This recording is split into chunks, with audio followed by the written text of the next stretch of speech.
যদি তুমি খুশিতে থাকতে চাও তাহলে অতীতকে নিয়ে ঝুলে থেকো না, আর ভবিষ্যৎকে নিয়ে বেশি চিন্তা করো না।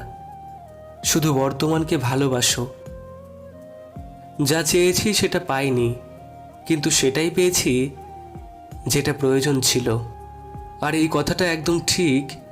ভগবান যা করেন মঙ্গলের জন্য করেন। চাকরি আর টাকা দেখে মেয়ের বিয়ে দেবেন না। আগে ভাবেন ছেলেটা মানুষ কিনা।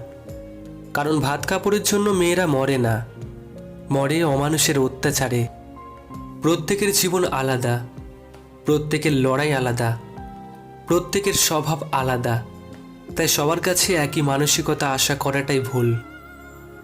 কারো কাছে কখনো নিজের কষ্টগুলো প্রকাশ করবেন না। হয়তো সে আপনার সামনে আপনাকে সান্ত্বনা দেবে, তবে আপনার পেছনে আপনাকে নিয়ে পরিহাস করবে।